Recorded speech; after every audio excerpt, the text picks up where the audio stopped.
Again, if you're just joining us, I'm Coach Nadir, one of the founders of OutstandingPersonalRelationships.com. Is that started? Yeah, start that, please. That's good. I'm doing it here. All right, cool. So if we good on that end, just double checking everything, make sure it's good. Man in front of the camera and behind the camera a little bit today with some help. All right, cool. So that's going over there. So probably that's going here. Make sure I'm doing my job and recording. Okay, cool. A little bit of behind the scenes. So this is a very, very important training I'm doing today. This is day 1 of 5. So let's get started. No, that's not self-applause. That's a little bit for post-production. But welcome to day 1 of our 5-day successful marriage challenge, really the King's edition. And today, as pretty much noted, over the 5 days, we'll go over 7 different stages. Today is really dealing with boyhood. And for those of you who have not had the pleasure of meeting just yet or speaking with, or maybe come to any of our events or are not our members, my name is Coach Nadir. I am one of the co-founders of Outstanding Personal Relationships, which focuses on empowering individuals in their most important relationships. So marriage, family, parenting, giving back to society and whatnot. And my fellow coaches are Coach Fatima, who I've been married to for 25 years, and then Coach Nyla, of course, right here on the banner, who I've been married to for 10 years. So yes, we practice polygyny. We also coach on polygyny and monogamy. Again, we're pro-morals, but today, since a couple of weeks ago, they did a 5-day successful marriage challenge, and they did it together, and they shared different training and really empowered people. We were getting a lot of questions about, is your husband going to do something? Is going to be something really directed more geared toward the men? Because obviously, that's part of the family. That's really the bedrock, if you will. So today begins day 1. And for those of you who are watching the social media, this is just a sneak peek for you guys. This is a paid program that we have over the next 7 days. If you want more details about every day, what's going to happen is you can go to outstandingpersonalrelationship.com/KSMC for King's Successful Marriage Challenge. You check out the details there and everything to register, because only the people who are already registered will be able to ask questions. I'll be answering those and addressing those today, as well as downloading the workbook that goes along with every single day's program and the audios. So if you watch free, again, no problem. You'll be able to watch it. That's good stuff. And prayerfully get some good stuff, and we can engage maybe in a private Facebook group or something there. But again, this is a full course. I'm conducting 5 workshops, and this is day 1. So let's get busy. Here's the deal. When it comes to looking around, when we look at our marriages, our family, our society, and communities, one of the things that we have is, at least in my opinion, in my experience, is that we're really lacking leadership. And in particular, we're lacking strong male masculine leadership. And that's really a domino effect that affects every other part of our community. So we must start in understanding, one, what the challenges are, what it is, where are we right now, and that these things didn't happen in the vacuum. But there are several stages that we go through. And before I really get to the marriage stage, which comes more on day 2 and day 3, when it talks about man and what a man is and getting into detail, but then also becoming a man of value, because they're not the same thing, we need to start with boyhood. That's number 1. As babies, boys, we're pretty much all sensation. So we're here. Stage 1, boys. Now, I'm going to differentiate a little bit, kind of regards to age. And again, it depends on the individual circumstances and different societies are raised in. But I usually kind of gauge at about 6, 7 years old. 5-ish, but more 6, 7 years old till about 14, 15 years old. They're really that boyhood stage. There's a lot of learning. There's a lot of development that goes on. And I make a distinction just because younger, they're not as competitive. Usually that competitive spirit comes out. They might be rambunctious and fighting and all kinds of stuff. And I'm the oldest of 6, for those of you who don't know my background. All right, my father's Black American. My mother is Puerto Rican, so I might speak a little fast sometimes. Try to be conscious enough to slow down. But came from poverty on both sides. So whether it's mayonnaise sandwiches or tortillas and butter, kind of had to figure a lot of things out. They were working most of the time, but didn't really have much of an impact on my worldview, if you will, because they were really, really busy. Now, as a father, though, and I'm speaking about children because I was, rambunctious and talking about ages, I had 10 biological children, 2 bonus children. So that's a dozen kids, right? A dozen. But of these 10 biological, I had 4 daughters first, and then I had 6 boys. 6 boys. So the oldest son will be 15 soon, and then all the way down to 2 years old. So even though my 2 years old, he's rambunctious and does flips and all kinds of stuff, I want to really gauge the boy thing at about 6, 7 years old, where they tend to do, now they play with cars, they fight and all kinds of stuff that happens. But usually about that age, they start to, see a little bit of a difference, but also more in the schooling system, they see a difference too. And we're going to talk about some of these social engineering or these different constructs that happen to really feminize men more or label their masculinity as something that's toxic. So that being said, we're talking about boys right now, 6 to early mid-teens, really when puberty comes in. And then we go into, at that age, really male or manhood, getting from mid-teens to about 30-ish years old. There's a lot of development that goes there, but we're not going to spend too much time. We have to get to this first level, or this first area first. Now, just understand this statement, how true it is. I don't remember the person first said it, whatnot, nor is that necessarily important. But say, what boys don't learn, men won't know. What boys don't learn, men won't know. And I don't know about you, but I've heard a lot of people say that, I can raise him to be a man, a single mother. And I think it was Don Lemon who did a recent study on single parent homes. He found that 67% of Black American homes were led by single mothers. 67%, which again has a big domino effect on down the line. We'll discuss it in the manhood section, but 67%, 2 out of 3. But I was raised that a man is the only one who can bring up and raise another man. All right, but what a boy doesn't learn, a man won't know. So it's hard many times because we begin to recognize that there are a lot of grown boys walking around, or there are a lot of males that are adults, or they're men, but they're not necessarily men of value walking around. There are many things that they don't know. There are many principles and ideas, and there are challenges, which again has that domino effect that affects the relationship, parenting, marriage, and all types of other things, a whole plethora of challenges. However, I'm of the strong belief that if a man is solid, he's a man of value, he has conviction, integrity, and certain principles that guide his life, then that man in and of himself is a leader. And our society, more than anything, is thirsting for leadership.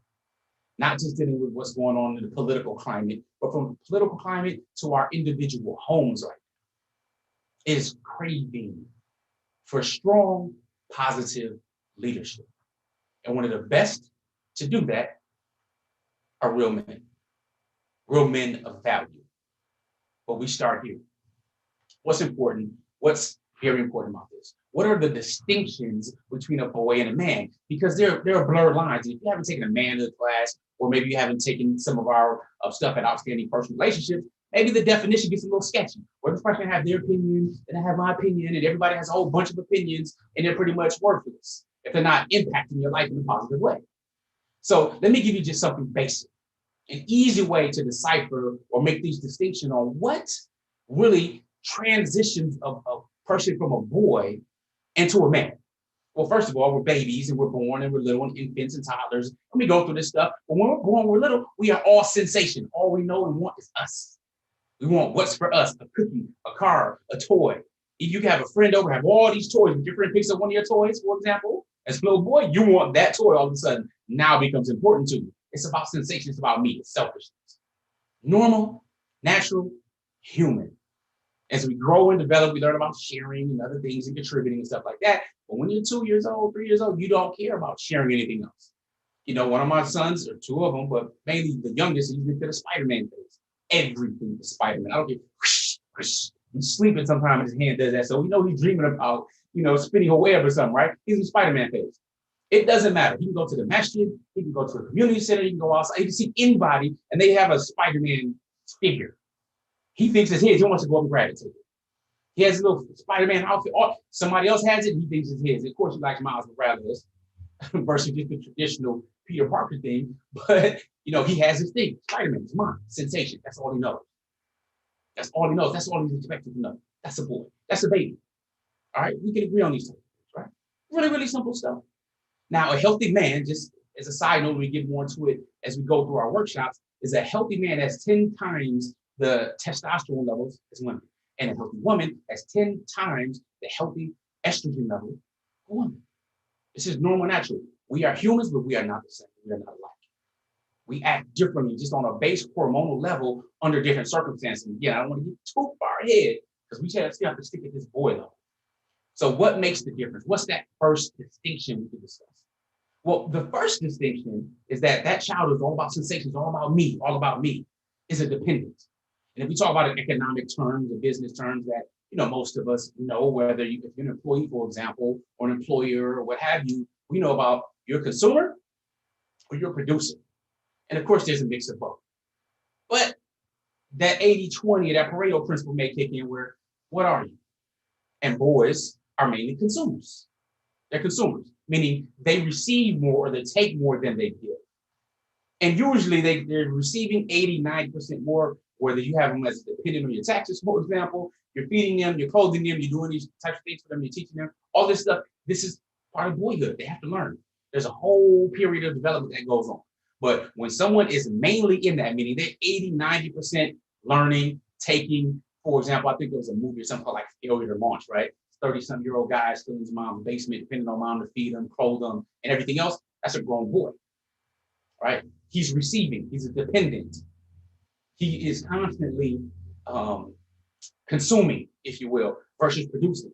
See, one of the most interesting things, when we talk about men are not like the women, women are like men, women in and of themselves, it's easy to see how they are inherently valuable. Not that men aren't inherently valuable, but women is very, very easy to see. They can take the raw materials and turn it into something beautiful. They can take the tile, the masonry, the drywall, the wood, and all of this stuff, make a beautiful home. Take the colors and all that. It is now as beautiful, as gorgeous, as organized. They can take food and the regular raw ingredients. Boom, it's great. Does that mean men can't be chefs? No, it doesn't mean that. It just means that women in general can take a deposit, if you will, let's say in marriage. Now you have these chromosomes or you have this this male fluid. And this male fluid, the male just deposits it, if you will, but inside the woman grows and is nurtured and loved. And when it's born, the baby's born, she feeds him. And all inside, with the woman, inherently valuable. We see that, we know that right away. So when the statement talks about society can only raise to the height in which its women are, or how they treat their women, it's obvious to see the level of thought, thinking, and war that is against certain peoples. So with that being said, a boy goes from a boy to a man at which point he transitions from this consumer dependent mindset to a producer mindset. Now, that doesn't mean he has to produce for everybody else. That's still a different level. But one is to be able to stand up on your own. Or we have the statement saying, we need to stand on our own 2 feet. Or I'm a man. And what that meant back in the 30s and the 40s and the 50s when the sign just said, I am a man.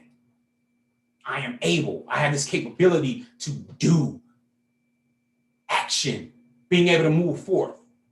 Whereas now I'm providing minimally for myself. That's what makes a person a man. It's not dependent on someone else. You're not paying my bills or keeping me, if you will. Again, I'm talking about masculinity. I'm talking the general rule. We're not talking about the exceptions, someone who may have a mental handicap that can't do something properly, or someone wants to stay home with the kids and so on. So no, we're talking about masculinity, men, we're talking about leadership. This is a challenge. And the first thing I'm going to challenge is our thinking. So as men, and we're raising boys, what principles are we demonstrating? Are you just a man where you provided for yourself and something for someone else? Because a man is different than a man of value. But going from a boy, are you dependent? Are you loaning and, lending or borrowing money from them, but never paying back, for example? You have teenagers or young adults. Is that what you do? Are you buying or borrowing and lending money from other individuals and not paying them back, for example? Are you dependent on your mama, your grandmama? What is it? These types of things that if we don't understand as men, then we can't check them.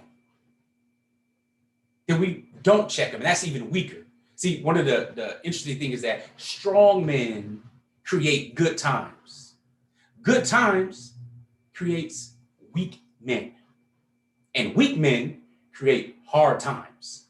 But hard times create strong men. Memorize that phrase. Memorize that. Good times, it starts here. Strong men create good times. Strong men create good times. But good times creates weak men. Weak men create hard times. But hard times create strong men. So when you hear that, it's not about your resources, it's about your resourcefulness. When you hear about a rags to riches story or having to go through the drama and the stress and the toil to make you who you are, if you got the lesson from it, that's part of making you into a strong man. It's the toiling, the falling off the bike, not being able to tie your shoes and everything correctly, being spoke life into. And we hear that a lot because we go from one woman, usually our mother, when we're born, that takes care of us and provides for us and all of this stuff in our early years. We go from one woman and loving and nurturing, but then we also have to grow and want our independence. And in doing so, a man is going to find comfort in a woman, And a man who cares, a man of integrity, and a man who has morals is trying to find that in a wife or wives. So we go from one woman to another woman. But we must make the transformation from boyhood to manhood. Here's our challenge. If we don't make that change, if we don't make that transformation knowingly, we could be carrying a whole lot of traits of boyhood that we didn't kill off to become a man, and now you're in a relationship like a boy, whining, extra emotional, not providing, always blaming, not accepting responsibility. And again, we'll get into that more when we talk these few days of the next few workshops. But now we're in a relationship and wonder what the problem is. Or the woman is not respecting us and not willing to submit to certain things or see us as a leader. And all of a sudden, now we're 50-50 type of guy. But if we didn't learn these simple lessons that are ongoing, lasting principles, then we are the problem. And we're going to talk about that when it comes to homework. See, strong men create good times because you are aware, and we're going to talk about how to develop awareness. Because you introspect, and we're going to discuss how to actually introspect and talk to yourself every day. You are with yourself more than anyone else. More than anyone else, even the angels who come to visit you and switch on twice a day, Salatu Asr time and Salatu Fajr. You're with yourself more than that. So the person who talks to you more than anything else is you. The question is whether or not you're empowering yourself, you're introspecting, you're taking accepting responsibility, and you admit when you're wrong. And that shows through your behavior. Again, this is manhood stuff. It's the manhood version because you have to develop into a man of value if you want to have a successful marriage. If not, you could be a boy and marry. That's cool. She can just like your looks. Nowadays, men are okay with women getting on a knee and proposing to them. Come on. Women proposing to a man on their knee, offering a ring. If you're cool with that, you're probably not watching this course. And if you're a sister that's cool with that, maybe this is a revelation. I don't know. Allah knows best. So we go from depending on one woman to really interdepending on another with our maturation. So how is it? We have to bridge the gap, and we have to bridge it with masculinity. So we can go from being let me write this down so that see it is here. We go from being a dependent. If you don't see it, it says dependent. What about how cute, how nice it looks, to a producer.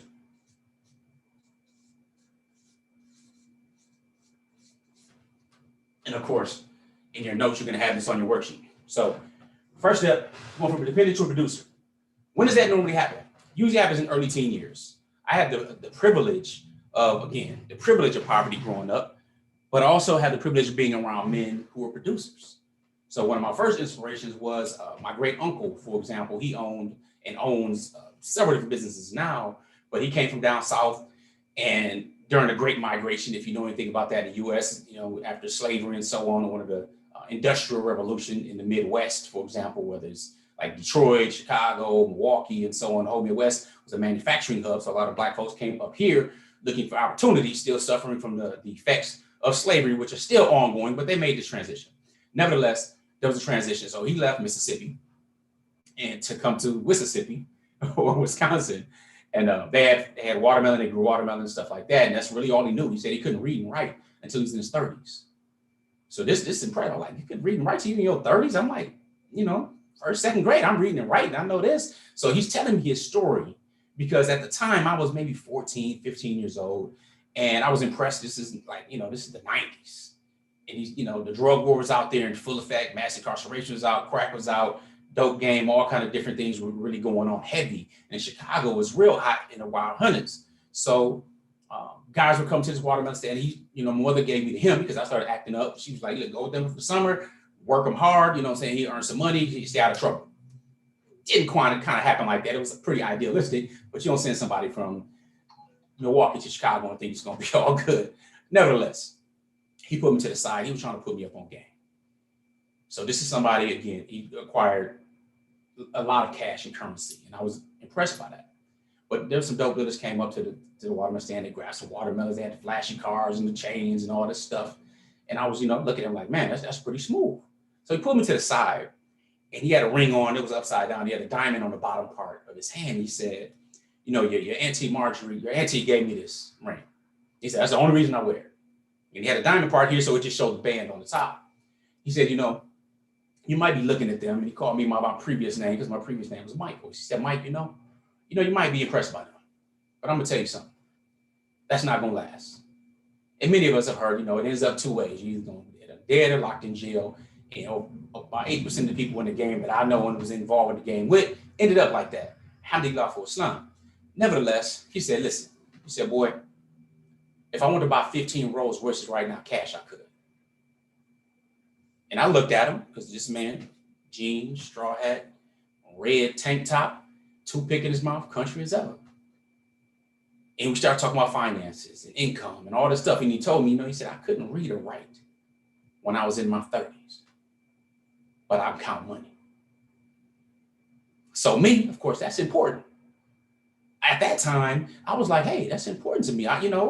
Don't tell me what to do, go to school, get grades, get a good job, if I don't see those results being able to do something. So I'm in my mind because I'm like, we got to get money. I got to get mine. So I'm going to take yours. I'm remixing the Tupac song in my head because that was important to me. You need to be a man. You need to have your own money. I'm living with my mother at the time. I'm doing stupid stuff, really stupid stuff at the time. But as this budding boy, growing into this young man, I'm trying to go from a dependent to a producer. And for me, that was really good because as I was working, I was making $500 per week at that time. 500.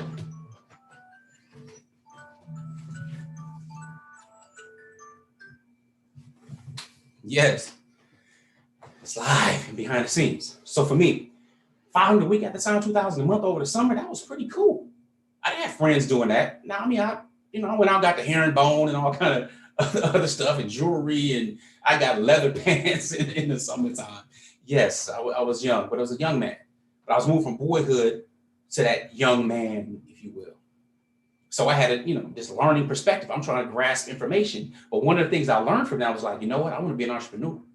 I might not have the money to go to college or even interested in it. I don't like the school I was going to. I was raised in Christian school, kindergarten, 8th grade, and 8th grade up to 10th grade at a Lutheran high school. I'm glad for the basic fundamentals I learned when I was younger, so I know the difference between there, and there, or your, and so on. But, I like those things, but I wasn't really with a lot of the other stuff that was going on. So I was like, what? If he's doing this, he's able to make this, then maybe I can do something like that. I want to be an entrepreneur. So I learned how to spell it. The challenge is I got involved with a similar crowd as I'm going through because I wasn't taught this transitional period, how to go from dependent to producer in an intelligent way. So I'm hanging with some folks, literally folks, Midwest and stuff like that. And I'm hanging with the wrong individuals and I got the wrong product. And then this product, which was glamorized through the music, through TV and through everything else, I decided to go ahead and become a producer. Not the best product. Strictly business. It was a business mind. The math was there, distribution centers, all that type of stuff, but the product was wrong because it lacked that integrity. Okay? Again, I was the one that said, don't tell me how to do anything. Show me.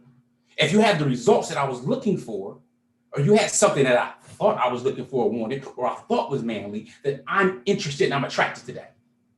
People don't go out to go ahead and sell dope and these different things because, that sounds like a great product and good for the community. No, it was more selfish reasons.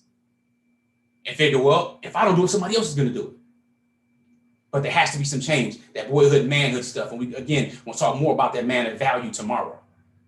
So I had individuals that had the results of what I thought I wanted in the cars or the clothes and the trips and all the type of things that were being done. Versus where my great uncle was making a lot more than that, doing it a whole different way. And I didn't learn the game of what he was doing, the details and the figures and stuff until a few years later. But the point is moving from that dependent to a producer. So that goes for the sisters who are watching. Listen, if he's a producer, that means he's able to take care of himself. So if he's living his mama basement, probably not a good dude. Potential is worth nothing. $1 is worth all the potential in the world, because a silver dollar is something physical. It's been manifested. It's right here. We all have unlimited potential, but potential is not going to feed you right now or in the future. What's going to make the difference is that action. And the action goes back to these principles and these ideas that a person holds. So I'm going to talk about a few things real quick. One is what helps us raise the bar. Bar is B-A-R, and again, this is going to be in your worksheet that you can download to the top right in your members area. But the B, the A, and the R, this is what helps guide us. Now, yeah, let me put this on here. R. We can use that as an acronym or acrostic, whatever. If you can see that light green, I hope you can. The B stands for beliefs. Beliefs. Beliefs. Bar. As men, transferring from this dependent to a producer, bar makes all the difference in the world. Bar is neutral. It starts with your beliefs. What do you believe? So what's your belief about money, about currency? What is your belief about relationships, about marriage? What are they? How are they formed? And most importantly, is it serving you? This is part of that introspection I'm talking about. Is it serving you, your beliefs, when it comes to money? Is it by any means necessary? Is it, well, it's a means to an end? Is it, I gotta get mine, so I'm gonna take yours? That was one of my beliefs in my teen years. You could imagine how well that served me. Okay, I have a cousin, he had that same belief system. He's been locked up now 25 years. He's eligible for parole in 5. Nobody died, but 3 armed robberies he committed. So yeah, that belief system can jack you up and kill you. Not gonna share any of those stories, but they've happened as well.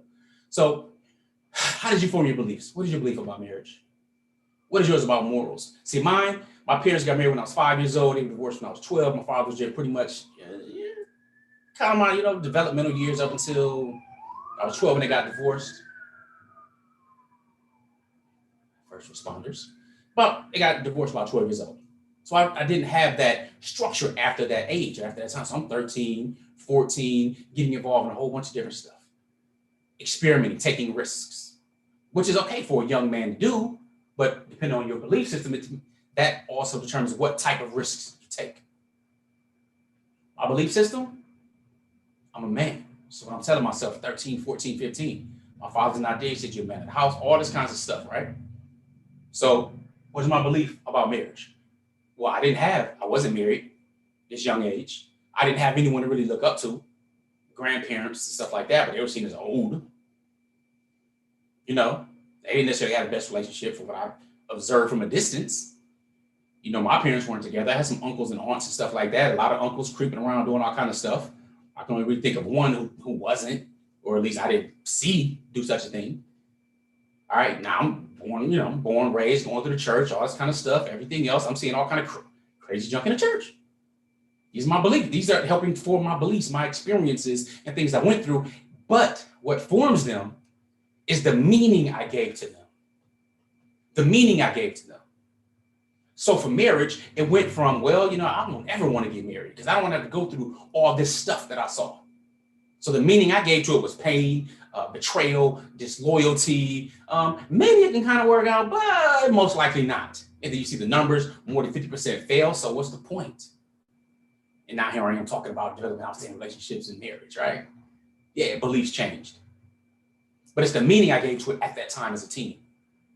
And then, of course, those around you, how they influence you. It's like, well, okay, you got a girlfriend, you should date more and, sample the array of women and different things, and then make a decision based upon all these samples on what you like. Then kind of move with that. That was really weird to me because I remember watching Fresh Prince back in the day and all kind of TV shows, and they were like, yo, I'm getting married, and they're young. And that was like the worst thing. Uncle Phil was like, oh, no, you shouldn't get married. The real Aunt Viv, the dark-skinned sister, she was like, no, don't do that. You're too young, all this kind of stuff, right? But this is something that's more. This is something that's important. So what ended up happening is when I disowned all organized religion and I knew that there was a God, I'm like, yo, I know there's a God, but I ain't trying to hear what I was being taught, not go to school, But I was in school doing, the whole Christian school thing. I was like, I'm not going to go, okay, just drink some blood and eat some flesh on Sunday, communion. And then all of a sudden I'm saved with a belief system, even though I know what I am doing is inherently wrong. But that can just be put off because, hey, I believe this, so I'll continue doing wrong. It didn't make sense to me. So I disowned it, as many people have, again, not, knocking you for believing what you believe, but there's a change in my belief system, which got me to a different point. First, I didn't want to hear anything about Islam. I mean, I respected Malcolm for what I knew of him. I saw the movie, all of that. I respected Muslims and everything, but I said, they're too disciplined. I don't want to give my women weed, baby back ribs, period. So I wasn't interested. So as my initial journey started, I didn't go that route. I didn't want to look at Islam. So I looked at Judaism, Christianity, or Syro-Sit, Kemet, ancient Egyptian religion, a whole bunch of different stuff. But I was sincere. And I was looking and wasn't interested. Got into some trouble. Then a friend of mine sent me this book. He was already locked up, this Muslim guy. He was part of a street organization out of Chicago. And I'm on the other side. I'm under the 6, he under the 5, and I'm blue and he red. He want to send me stuff, and then he's not a practicing Muslim. So I wasn't trying to hear nothing that he's talking about. But he sent me a book, so I didn't have to buy him anymore, his behavior. So the book went into the roots of Judaism, Christianity, and Islam. So as I got more into it and stuff like that, I'm like, this really make a lot of sense. This is what I believed to begin with, right? So anyway, I became Muslim, which changed my entire belief system. Now this is 16, 17 years old. 2 years later, I was married. That doesn't mean, all of a sudden I was just changed, I was great and stand up. No, none of that, but I knew that this is the path, that was a perfect path for me. It didn't make me perfect whatsoever. I still had a long way to go to even learn about Islam and get to the source and the root of it versus all this other stuff. But it helped change my belief system where now it's about morals. It's about seeking forgiveness. It's about moving forward and being a man of value. So that changed. But this bar is going to determine where you are. I'm telling you, it's so important. And you can get bars and bars. So I'm talking about rapping. But this here, it's not limited necessarily to any religion. You come across good people, no matter necessarily what their belief system will be. But it starts there because the belief affects the very next part. I'm looking for my blue. But all right, A, your belief affects your actions. Your belief affects your actions. See, as a boy, my belief was, I got to get mine by any means necessary, whatever. I'm going to be slicker than this person. I'll learn more about this. See, he out here getting money. If he can do it, I can do it. But I'm looking at the wrong product. My belief system didn't care about the wrong product because to me, the ends justified the means. But your belief is going to affect your actions. That's crucial. Sometimes, why did you do this? And I don't know why I did this. There's a core belief somewhere in there that comes out in your actions. Sometimes we must slow down. A lot of times we must slow down. Because our brains, for example, we've learned just in the last 3 years, more than the last several thousand years through neuroscience and how the brain responds in positive psychology and so on, right? So that means we now know that our prefrontal cortex, which is responsible really for our decision-making, our ability to pause and think before taking action, unlike animals, doesn't finish developing until we're 25 years old. So your brain, that comes out, when we're first born, your brain we have the large brains of any creation out here, right? So when it comes out in our skull, it's kind of big to be coming out this 10 millimeter hole. But so our skull is in 4 different parts for the most part. That's why you have the soft spot and everything else. But the baby has to come out. And it's amazing how this whole cycle and system really works. But then our soft spot hardens after a couple of years and so on, and we're good and we grow. But that brain is still developing. And not until 25 years old is that brain mature. So it's really interesting. So sometimes we have teenagers, and we were all teenagers. I'm assuming that people are watching this are grown. That until we hit a certain age, until we have a little bit more maturity, and usually the age of maturity is about 40, but our brain stops, our prefrontal cortex is finished developing at 25 years old. It's very important. Because here, this belief system could be all the way crooked. Again, I was young. The end justified the means. It really doesn't matter who gets hurt. But I also had a Robin Hood philosophy. So when I was out jacking people and stuff like that, I didn't jack us. I'm not proud of it, but I didn't jack us. I had a belief system. You know what? We are already struggling. Why not go out to the suburbs or other areas and stuff like that and jack them? Robin Hood, right? I'm robbing from the rich and spending with the poor, is what I used to tell myself. Bad belief system. I didn't know about the whole Federal Reserve Bank and the banking system jacking people and all this type of stuff to try to justify it in that fashion, but there's no justification with it to begin with. It's a bad belief and it had to be dropped. After becoming Muslim, then of course that had to go, right? But now becoming Muslim, they say, yo, you have to have morals. You have to be a man. And a real man, a true man, somebody is actually who has morals and stands on his belief systems. When we talk about spitting truth to power, it doesn't matter who you are. So then I looked at Malcolm differently. So this was somebody that was named Lucifer, and Satan, and all this type of stuff when he was locked up. He didn't care. He was grind. But he changed his life around. He had a belief system. We started following Elijah Muhammad, Nation of Islam, and all that type of stuff.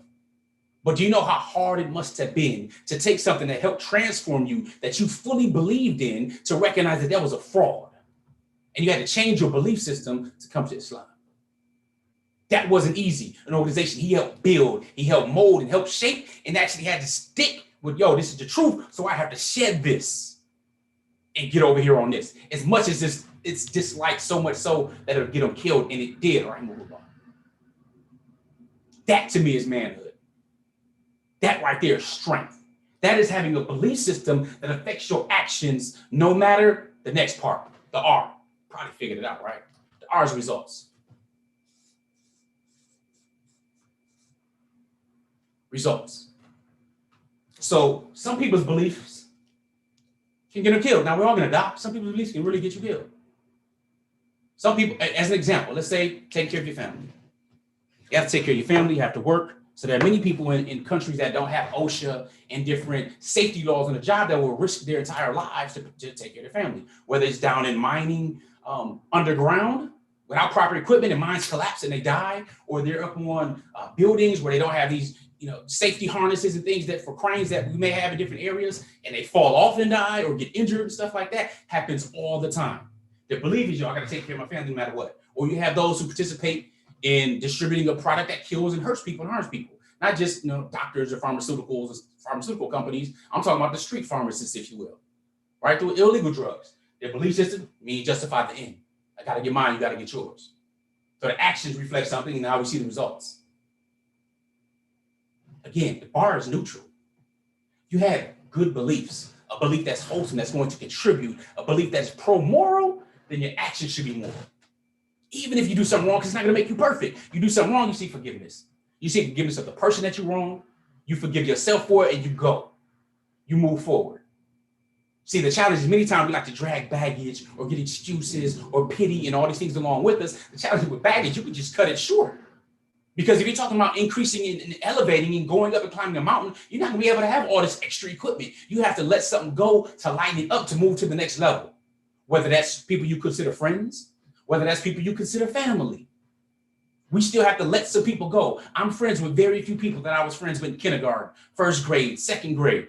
Though I'm still friends with some people, like a handful of them, literally maybe 10 or less. But we had to go because with each level is a new devil. But we have to be able to be willing to be equipped and go there. So how does that happen? How does that work with our beliefs? How do we develop better beliefs? Which is a good question. Part of introspection and part of your homework. All right, so as I'm going on, I see some of the questions coming through from those in the course. So that's good stuff. I'm going to get to a few of them. All right.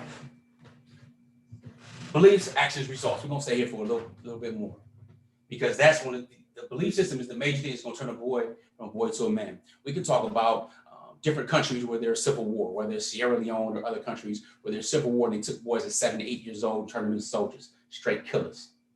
Not killers over here. They out here killing each other in different neighborhoods and different communities, but when the police come, they run and they scatter. Or police go ahead and kill somebody and everything else, or one of their family members, and they don't retaliate in the way they do against individuals. We talking about people in different countries where there's interconflict and civil war, and these boys kill entire people. Men, women, children, it doesn't matter, these boys. All right, and they have a belief system that it doesn't matter. I mean, it's really on a whole nother level. But these belief systems can be harnessed for good or for worse. So if your belief system is that somebody's going to cheat on you, they're not trustworthy, and so I need to be able to go and check through their phone and see what's going on and be really, really suspicious because, how can this person, value me? How am I good to them? Why are they so good to me? It must be taking advantage of me. Some other baggage, some other belief system that might need to get cut or might need to get checked or may need to be questioned. Simply question the belief system that you have is heavy. I'll give you an example. My relationship with my mother. My relationship with my mother is not good. It was never really a good relationship. One, because I was bad as a teenager, wasn't really following along with stuff. But my mother had me when she was 16 years old. She didn't know much about parenting. I love my mom. Yes, no question. Protect my mom, all that kind of stuff. I'm younger, all kind of stuff that was going on. But at the same time, she stayed in relationships she shouldn't have been in. Relationship with my father, there's domestic violence that happened in the house, there's alcoholism that happened in the house, there's sexual abuse that happened in the house. There are many different things that happened in the house that I was aware of, but I couldn't do anything. I felt powerless as a boy until I began to develop 11 and 12 years old. Then I began to work out more and everything else and get bigger so that I could feel I have the strength to have enough confidence to do something physically if I needed to. But for my mom, whatever her belief system, the different things, the traumas, things that happened in her life, I didn't have a good relationship with her. So some of the money that I was making, just as an example, I was making that $2,000 a week during the summer. I'm giving it to my mom because I trust her, I have a bank account, all that stuff. I'm a teenager, she take care of it. But at the end of the summer came, I had to pay my own tuition for the school. My high school was $2,000 or something a year. All right. Well, now it's time for me to go ahead and pay the tuition. I'm excited because I'm a man, I'm this producer, I'm this young man. I went and worked for this money I had as official, but it came time for me to pay tuition. The money is gone. Money was gone. Money was gone, spent on bills, spent on other stuff. I don't know exactly what the money was spent on. I just know it was gone. And then we had an uncle and aunt living with us that was draining stuff and causing all kind of issues at home. Remember, I was out of town. I was in Chicago at the time. So I came back home at the end of the summer. I'm expecting to have several stacks. I'm good. But I didn't. So that formed a belief in me that, you can't trust your mama, the woman who raised you, to do such and such, to follow through on her word and so on. And I felt it was a betrayal in my teenage years. That affected my actions toward women at the time. I really couldn't trust them. I can be close to you, like you, care about you, and so on. I really got an issue. Can I really trust you? I must be suspicious. That affected a lot of the results and stuff that I had at that time. Again, I wasn't Muslim and I was Christian, but that really didn't, that doesn't hold any significance in real life stuff. That's more of an individual matter. At least for me, it was at that time when I was following that path. Nevertheless, that affected the results I had in different relationships. So I didn't get close enough to anyone except one person to ever call my girlfriend. Anyone else, just friends. That was my belief system at the time. But now, how has that shifted? How has that changed for 20, 30 years ago? I really can't say, I can say 30 years ago now. Wow. Whew. How has that changed? What's your belief system now? Now it's a matter of morality, being able to take care of your family. Recognize you can isolate a situation to a single individual person without recognizing all the things around that may have affected that person to make these different decisions. And forgive them for that. This is someone that you're going to be in contact with. But there's a philosophy that also helped me with this. The philosophy is, there's a big difference between family and relatives. Big difference. See, family, and they're two different words for a reason, but family, they respect you. Family is supportive of you and your goals. Family's gonna let you know when you're veering outside your goals or something ain't right. They're not just gonna be, yes, man, yes, you're doing this, you're great, blah, blah, blah type stuff. Nah. Family love you enough to let you know what's happening if you get out of line. Relatives, on the other hand, you just related to them. That's part of the gene pool. That was a gamble. You don't know. There's cousins, uncles, aunts, sisters, whatever. There are people all around you're related to. That doesn't make them family. That doesn't make them family at all.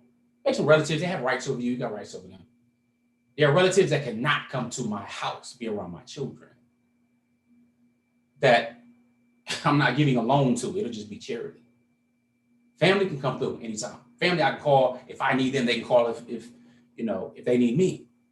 Family is on my list to get past the do not disturb that I have on my phone. So if they call, they can get through when I don't want to be bothered.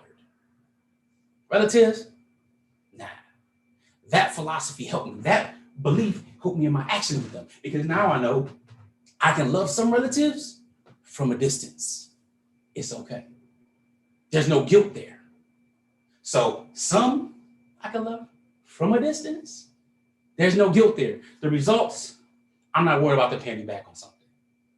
I have an uncle right now I hired to do a roof job for me. He did a good job. He said he did siding as well. And he worked with my father before my father passed, right? He moved up. So he did part of the siding job. I paid him a third of it. I want half. I'm paying a third because if it's over a certain amount of money, I'm not going to get paid. He played me anyway. Got the check, disappeared. My own uncle, own blood. People say blood is thicker than water, but they fail to recognize that every living thing comes from water, and without it, you die. But it was a good thing for me because I had to look at it, because my belief is like, what lesson can I learn from it? So instead of suing him like I was initially going to do and just put him on blast, man, I put him on blast right now. So, but my belief system was like, you know what? This money that you spent saves you plenty of time throughout your life with dealing with that person. You don't have to deal with them anymore. Wouldn't it be nice if we could just write a check to recognize who the fakers are in life? The people who gonna play you, try to take advantage of you, get over you. You just say, okay, cool, this is $100. This is 500 here. Done.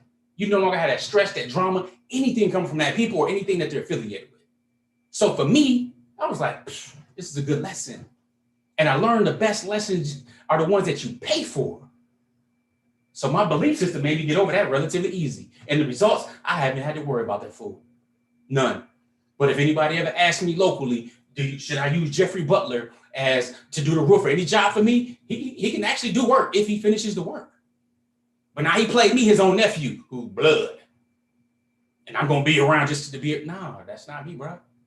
But if anybody asks me, here's my experience. He did a roof for me, did a good job. Then he ran off with my money over here. It is what it is. I'm going to be truthful right up front. Because my belief system on the truth is you let a person know so they don't get played. One of the challenges that we have, and I think that we should make on a national basis, like we have a whole sex offender registry, we should have a domestic violence registry. So when women get in different relationships, and it's not just women, men get in relationships as well, but usually the general rule is the man is beating up the woman or something like that. So much so that every 18 seconds, a woman goes into the U.S. emergency room with a broken bone or broken skin that happens from the person they're in a relationship with.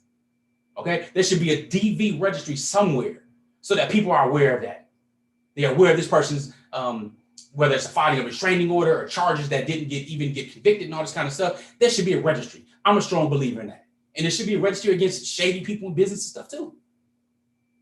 But who are the ones to stop it?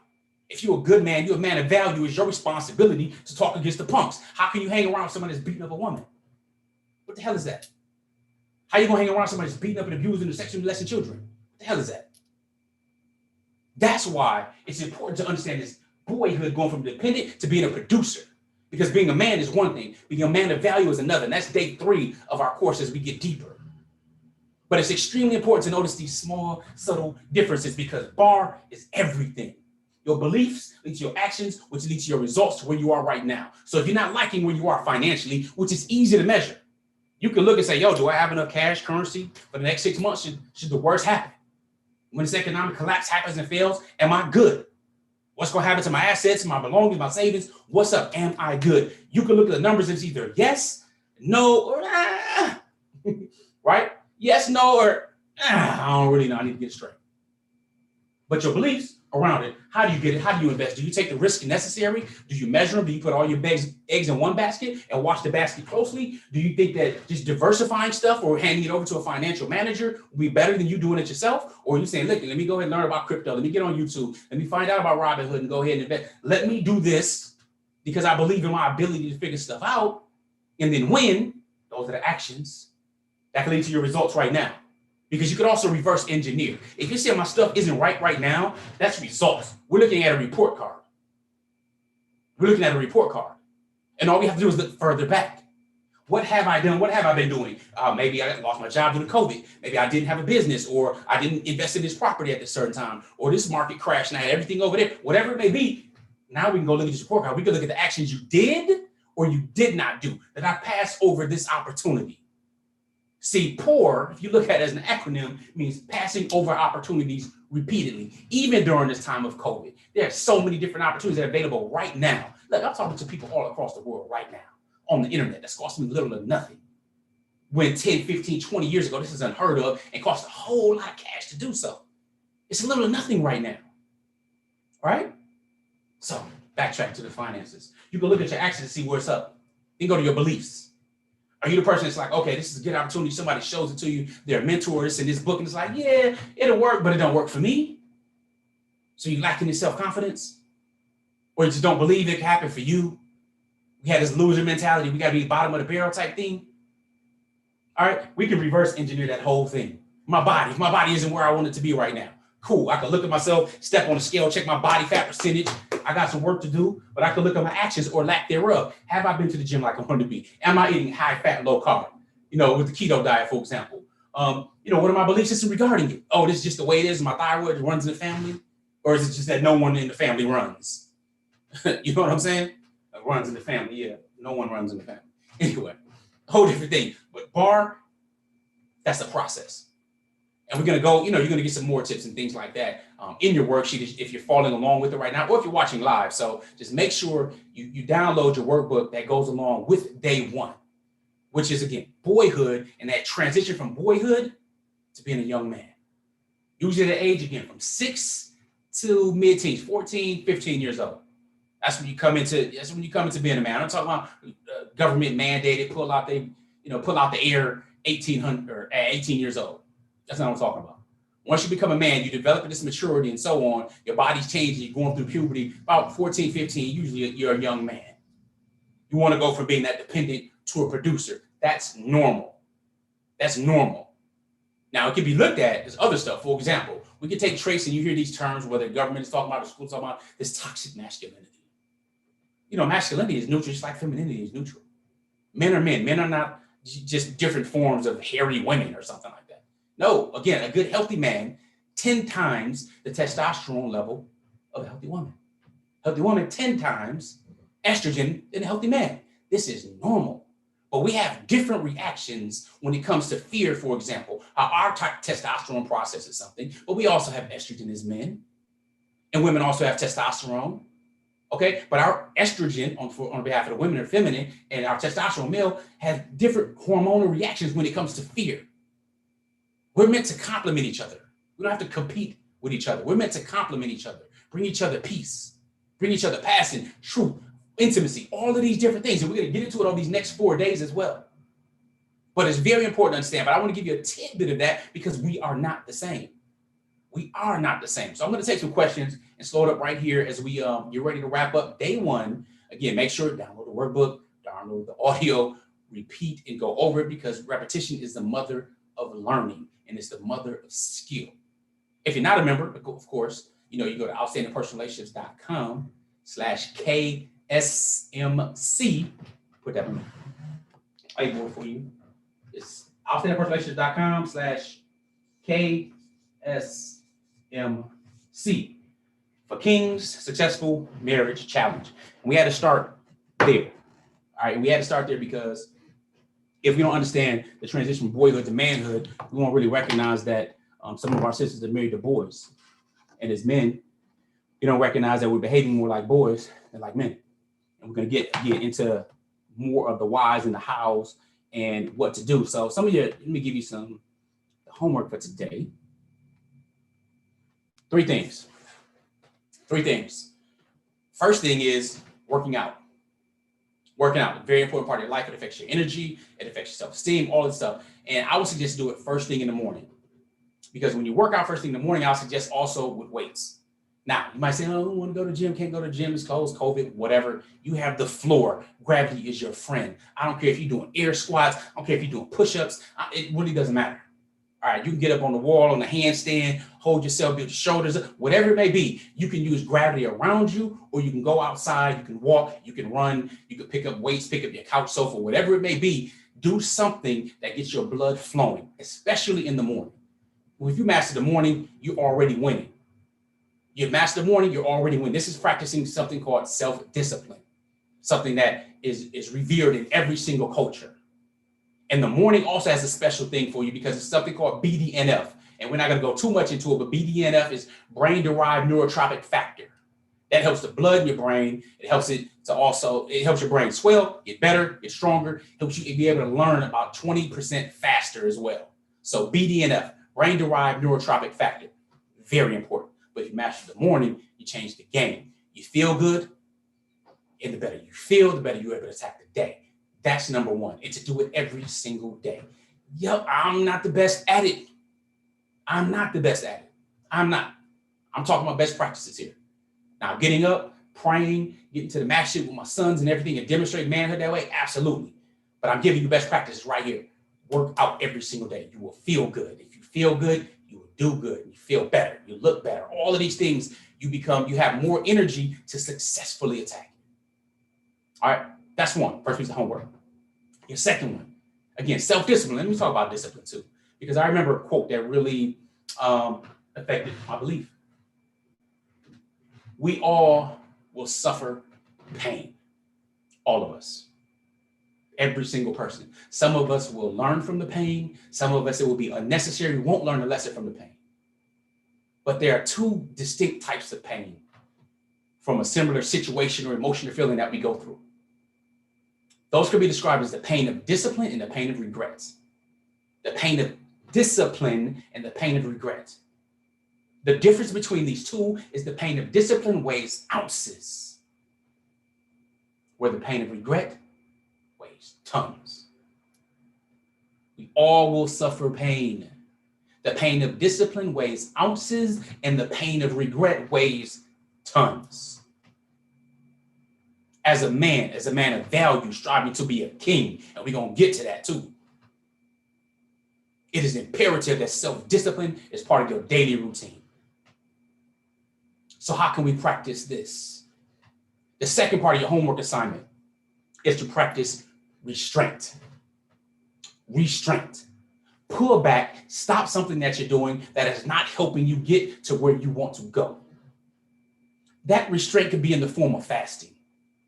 As Muslims, Mondays and Thursdays, it's a big sunnah. It's great to fast. Intermittent fasting, no food and no drink from dawn to sunset. And this time of the year with autumn, and it just becomes easier over the winter because the days are shorter and the nights are longer. Fasting is a great way. Or fasting from a TV show that you watch. Fasting from something that you're eating that's not giving you good energy. Fasting from too much sleep and get up early and do some push-ups. Fasting, practicing restraint. If you want to feel better about yourself, practice more self-discipline and give yourself a pat on the back. Let it be known what you're going to restrain from. Restrain from stupid stuff. Restrain from ill talk.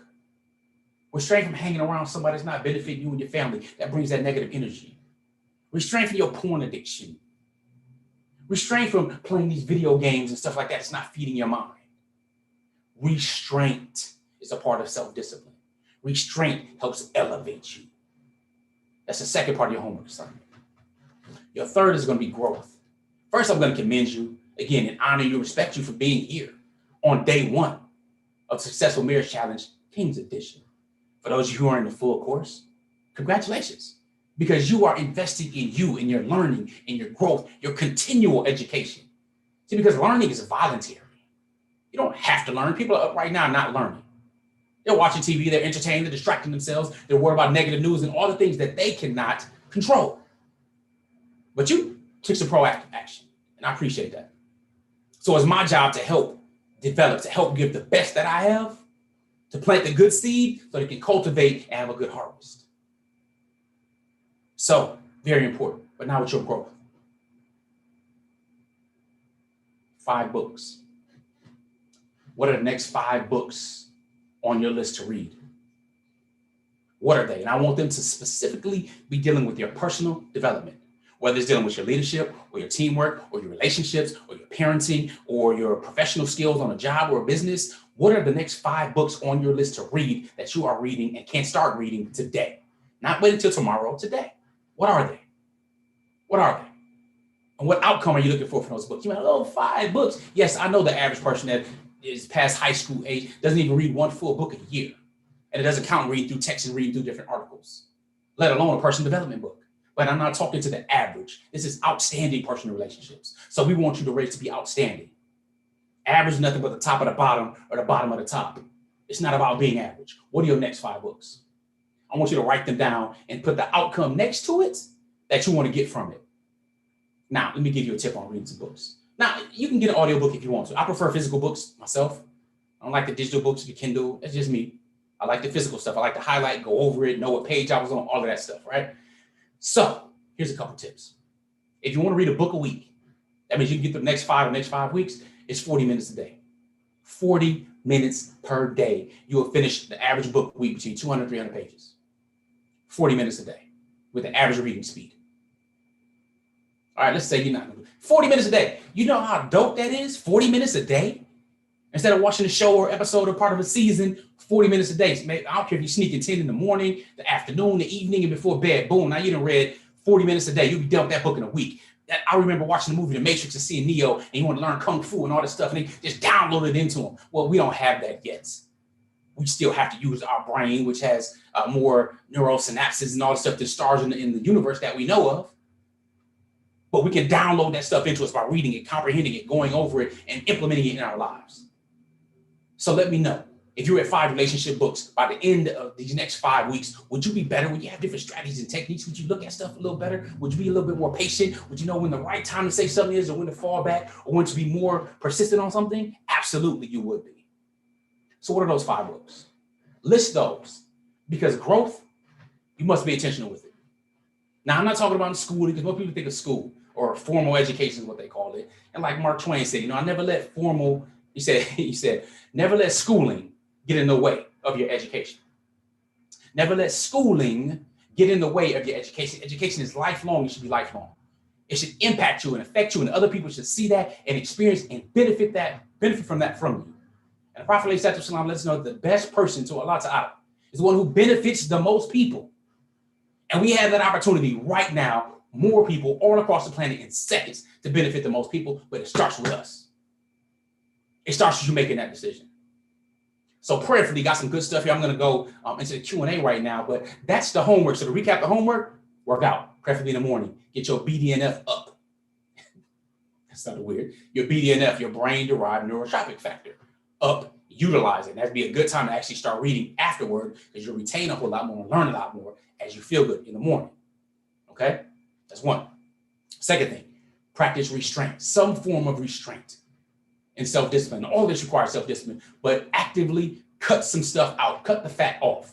If you have a cancer growing in your body, you can cut it out. The likelihood of you recovering and being better is a whole lot more than just ignoring it. 3, what's your growth plan? What are your next 5 books you're going to go through? And if you're doing Audible, like we did have, they give you like 2 free months and all kinds of stuff where you can listen to the book. And I like the ones that are really read by authors. And also, like, you can even find audio books on YouTube, and you can speed it up, to 1.5 or maybe 2 times the speed if you could process that. And I know I talk a little fast, but I can also listen fast as well. But these are just some tools right now that you can use to put in your life to help make you better as a man, to help mentor young boys and young men better, to start putting stuff in your life that may not have been there, to help season and sprinkle some in someone else's, to start putting these practices in effect with your parenting and with your marriages. So with that, let me slow down, check for some questions, so you'll see me coming back and forth. And keep in mind that the questions I'm going for are the people who are already enrolled in the course. So if you are not in the course, outstandingpersonalrelationships.com/KSMC.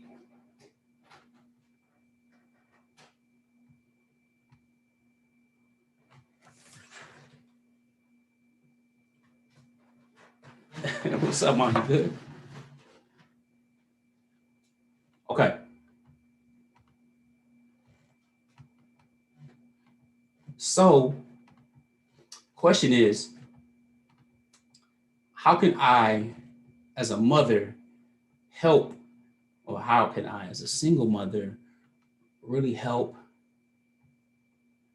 with this type of situation when her son has no positive male figures in his life? Well, good question. Very good question. I know that sisters are also really investing in a course like that because they care about their sons. And so I commend you for it, first of all. And as a single mother, the first thing I would let you know to do is to go through this course. All right. You can go through the course, get the techniques and everything you need, but have him go through the course. Have your young man, have your young boy, have him go through the course. Again, if they're old enough, it's age appropriate, usually about 10 and older and stuff like that. My sons, my 13-year-old, they're going through the course. The leadership training that I do on Mondays, the brothers that are part of that, they're watching this right now. They're part of the course. Go through it. All right, just understanding this right here. This bar, beliefs, actions, results, and how that has an impact on his life and what he sees. See, you can take something, when I talk about a belief and being neutral, depending on where a person stands, what I mean by that is, I'll give you an example. My father, and I talked about, I didn't go into many details, but I said, I was raised up in a house. There was alcohol and other drug abuse. I mean, grew up during the crack epidemic and stuff like that. So we had uncles and all kind of people, crack going on. That was crazy. Alcohol and stuff in the house. So there was drunkenness and stuff that was happening. There was domestic violence every once in a while. There was sexual abuse. There was all kinds of crazy stuff that was going on. So much so that a lot of it in this community is just normalized and people are not talking about it. It pisses me off. It gets to me because I'm a man. This got to be stopped. And if I'm not one to stop it, who is? If I'm not one to talk about it, talk against it, who is? And we allow that to go on with another generation, then I become complicit in that. So one of the things I remember, I was, how old was I? I was like maybe 7 or 8 years old. 7 or 8, right? A boy, still independent, 7 or 8 years old. And I remember my father came in the house once. He was drunk. He came in the house and there was a hole. We had these little shelves and stuff. You keep like little figurines or books and stuff on. Like, I think we had the Encyclopedia Britannica in there and some other stuff, but it was like glass or stained glass. Like, I don't know what it's called. My wives, they don't know what it's called. They know all that stuff. But it's like little shelves that are built into like the fireplace next to it. And there's that, right? So there was like a hole in a piece of glass. We didn't know what happened, where it came from. Nothing at all. Okay. We, as in the children, and there were 4 of us at the time. There was 4 kids. I'm the oldest. I'm like 8. He's drunk, extra upset. He's mad. Where did this hole come from? And in the glass, blah, blah, blah. I had no clue. I don't know where the hole came from. I don't know. Ridiculous. We all scared. We kids, Pops raised his voice, getting upset and everything else. Nobody wanted to get a whooping, obviously. But I'm the oldest one. So I'm the one that needs to know because I'm the oldest. So all this stuff fell on me. So anyway, eventually what happened was my brother got a whooping for something he didn't do.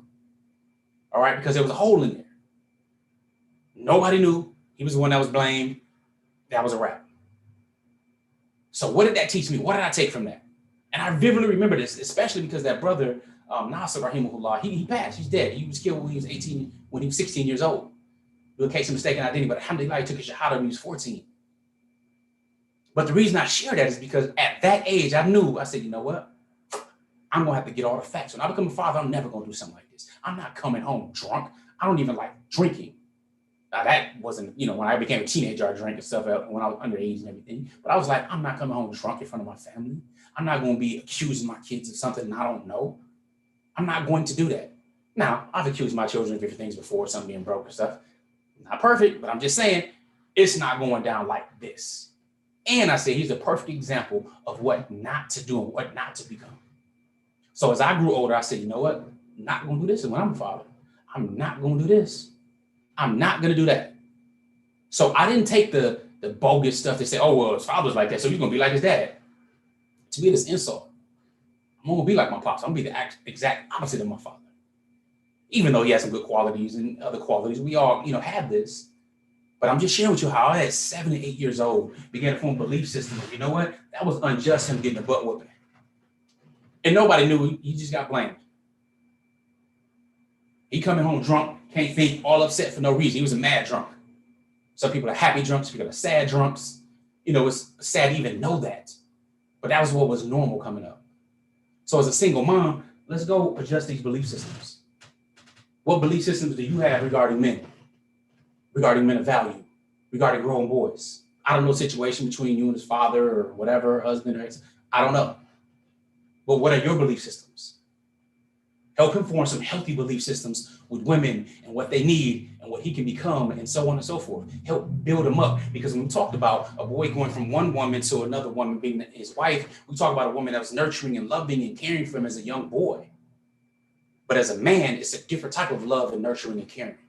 When you hear a woman speaking life into her man, believing him and supporting him and helping him get on the right track and building together, nothing can stop that. That motivates a man. It helps get his testosterone levels up. As a man, to be able to solve and provide solutions. And again, we're going to go through this throughout the rest of the workshop. But being able to speak life into your young men and try to find other men, whether they're in your area as mentors, whether there are groups, there are different people online, there are different organizations and stuff like that. So that's what I've been suggesting, that part, but to really continue going through this course, talking about what we have going on, but go into those belief systems, because those belief systems are very important. And if you plant good beliefs and you help water them and nurture them or really cultivate those beliefs, you will see a harvest that comes from them. And it still may need some correcting along the lines throughout life as a parent. You're going to go from really parenting to more providing counsel and guidance. But if they're still young, and that male figure isn't there, put them in front of those male figures. even if they're dead. What I mean by that is the autobiography of Malcolm X should be required reading for every young Black boy. Learning more about Marcus Garvey, every young Black boy. The book called Black Boy should also be required reading. So prayerfully, that helps you out with that, dear sister. And again, congratulations for being part of the course.